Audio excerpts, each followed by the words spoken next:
Setiap hari, ribuan kapal berlayar melintasi lautan, membawa minyak, gas alam, bahan baku, makanan, hingga berbagai barang yang kita gunakan setiap hari. Bagi sebagian besar negara, laut hanyalah jalur perdagangan. Tetapi bagi Cina, laut adalah jalur kehidupan. Karena hampir seluruh mesin ekonomi Cina bergantung pada laut. Kalau jalur laut itu terganggu, pabrik-pabrik bisa berhenti, ekspor bisa lumpuh, pasokan energi bisa tersendat, dan ekonomi terbesar kedua di dunia bisa mengalami masalah serius. Mungkin inilah alasan mengapa dalam 20 tahun terakhir Cina membangun kapal perang dengan kecepatan yang belum pernah terjadi sebelumnya. Hari ini jumlah kapal perang Cina bahkan telah melampaui Amerika Serikat. Lalu muncul pertanyaan, kenapa? Apakah Cina sedang bersiap menghadapi perang? Atau ada alasan lain yang jauh lebih besar daripada sekedar memperkuat militer? Kalau kalian suka pembahasan seperti ini, jangan lupa subscribe dan aktifkan lonceng notifikasinya. Karena Ruang Dian akan terus menghadirkan pembahasan politik, ekonomi, dan geopolitik dengan bahasa yang sederhana dan berdasarkan data. So, mari kita bahas.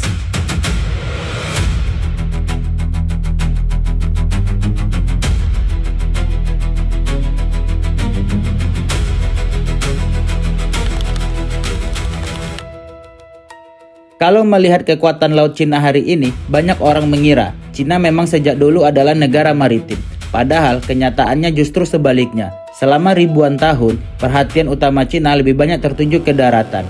Ancaman terbesar mereka datang dari utara, mulai dari bangsa Mongol hingga berbagai kerajaan yang silih berganti memasuki wilayah Cina. Karena itulah, Cina lebih banyak membangun kekuatan darat daripada kekuatan laut. Bahkan setelah Republik Rakyat Cina berdiri pada tahun 1949, fokus utama pemerintah masih sama, menjaga wilayah daratan, membangun ekonomi, dan memperkuat angkatan darat. Angkatan laut belum menjadi prioritas, karena saat itu Cina belum terlalu bergantung pada perdagangan internasional. Namun semuanya berubah ketika ekonomi Cina berkembang sangat pesat. Semakin besar ekonomi Cina, semakin banyak barang yang diproduksi. Semakin banyak barang yang diproduksi, semakin banyak pula yang harus dikirim ke seluruh dunia. Dan sejak saat itulah Cina mulai menyadari satu hal, ekonomi yang besar tidak akan bertahan kalau jalur lautnya tidak aman.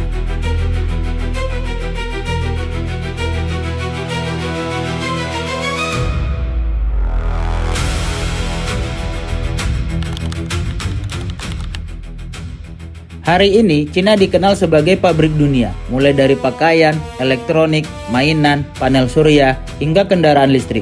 Sebagian besar diproduksi di Cina. Tetapi, barang-barang itu tidak akan sampai ke Amerika, Eropa, Afrika, atau Asia Tenggara kalau tidak melewati laut. Bukan hanya barang ekspor, Cina juga sangat bergantung pada impor, terutama minyak mentah, gas alam, biji besi, dan berbagai bahan baku industri.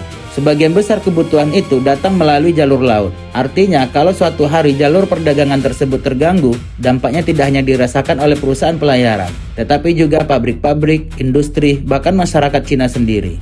Salah satu jalur yang paling penting adalah Selat Malaka. Selat sempit di antara Indonesia, Malaysia, dan Singapura.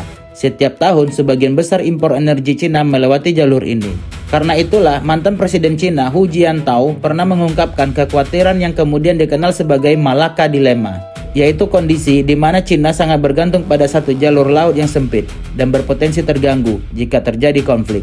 Bagi Beijing, ini bukan sekadar persoalan perdagangan, tetapi juga persoalan keamanan nasional. Dan ketika sebuah negara merasa jalur kehidupannya bisa terancam, negara itu biasanya akan melakukan satu hal, membangun kemampuan untuk melindunginya.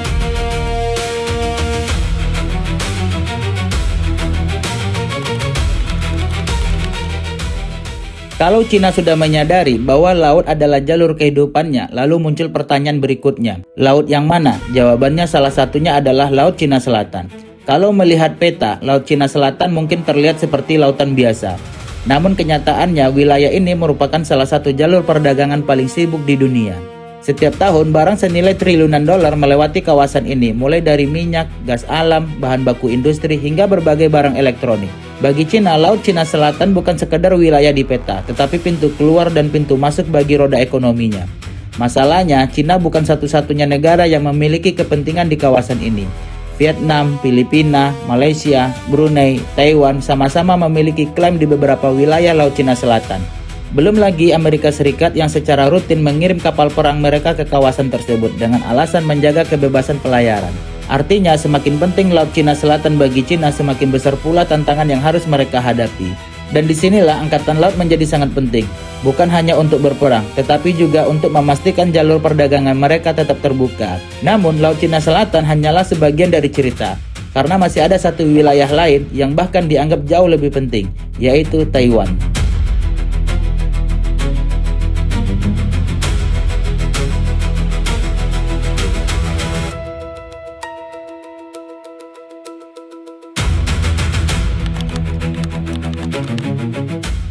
Kalau kalian masih ingat, pada episode sebelumnya kita membahas mengapa Taiwan begitu penting bagi Cina.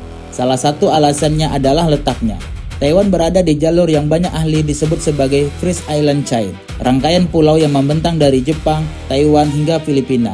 Bagi Amerika dan sekutunya, wilayah ini menjadi garis pertahanan penting di kawasan Pasifik. Namun bagi Cina, Freeze Island Chain justru menjadi semacam gerbang. Selama jalur ini berada di bawah pengaruh negara-negara yang bersekutu dengan Amerika, ruang gerak Angkatan Laut Cina menuju Samudra Pasifik menjadi lebih terbatas.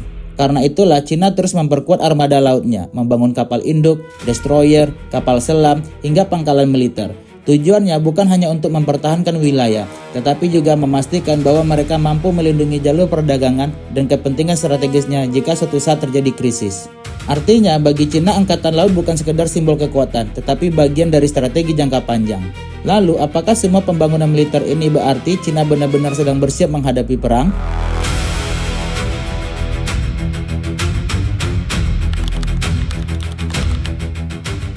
Kalau melihat jumlah kapal perang yang terus bertambah, banyak orang langsung menyimpulkan Cina sedang mempersiapkan perang. Kesimpulan itu memang bisa dipahami.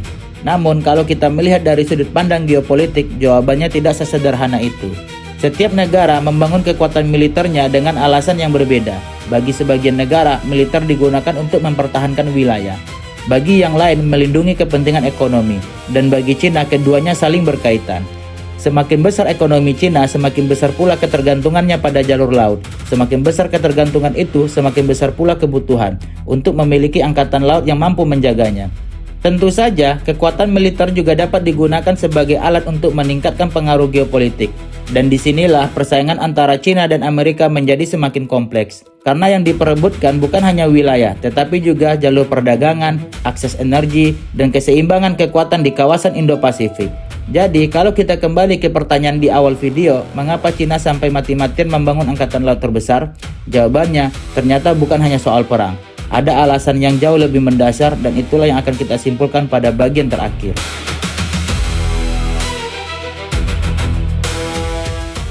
Jadi, mengapa Cina mati-matian membangun angkatan laut terbesar? Jawabannya ternyata bukan hanya soal kekuatan militer, bukan pula semata-mata karena Taiwan, apalagi sekedar ingin menunjukkan kekuatan kepada Cina. Di balik semua itu ada kepentingan yang jauh lebih besar, yaitu menjaga jalur kehidupan ekonominya. Hari ini, Cina adalah salah satu negara dengan aktivitas perdagangan terbesar di dunia. Jutaan barel minyak, gas alam, bahan baku industri, dan berbagai barang ekspor setiap hari melewati jalur laut. Artinya, kalau jalur itu terganggu, yang terancam bukan hanya kapal-kapal dagang, tetapi juga pabrik, industri, lapangan pekerjaan, dan pertumbuhan ekonomi Cina sendiri. Karena itulah, bagi Beijing, angkatan laut bukan sekedar alat perang, tetapi juga alat untuk melindungi kepentingan ekonomi dan menjaga jalur perdagangan yang menjadi nadi negaranya. Namun disinilah tantangan sebenarnya. Ketika satu negara memperkuat militernya, negara lain biasanya akan melakukan hal yang sama. Cina membangun lebih banyak kapal perang, Amerika memperkuat kehadirannya di kawasan Indo-Pasifik. Sekutu-sekutu Amerika juga mulai meningkatkan anggaran pertahanan mereka. Akibatnya, persaingan yang awalnya hanya terjadi di bidang ekonomi kini juga merambah ke laut. Dan kawasan Indo-Pasifik menjadi salah satu wilayah dengan dinamika geopolitik paling kompleks di dunia. Pada akhirnya, laut bukan hanya memisahkan negara, laut justru menghubungkan dunia. Barang yang kita gunakan setiap hari, energi yang menggerakkan industri, hingga bahan baku yang menopang perekonomian global, sebagian besar diangkut melalui jalur laut. Karena itulah, ketika sebuah negara berusaha mengamankan laut, dampaknya seringkali tidak hanya dirasakan oleh negara tersebut, tetapi juga oleh dunia. Dan mungkin itulah sebabnya pembangunan angkatan laut Cina selalu menjadi perhatian banyak negara. Bukan hanya karena jumlah kapal perangnya, tetapi karena apa yang sedang dipertaruhkan adalah stabilitas perdagangan dan keseimbangan kekuatan di kawasan Indo-Pasifik. Kalau menurut kalian, apakah pembangunan angkatan laut Cina merupakan langkah yang wajar untuk melindungi kepentingan ekonominya, atau justru berpotensi meningkatkan ketegangan di kawasan Indo-Pasifik? Tulis pendapat kalian di kolom komentar. Kalau kalian menyukai pembahasan seperti ini, jangan lupa tekan tombol like dan subscribe. Karena di Ruang Dian, kita akan terus membahas ekonomi, politik, dan geopolitik dunia dengan bahasa yang sederhana dan berdasarkan data. Sampai jumpa di video berikutnya.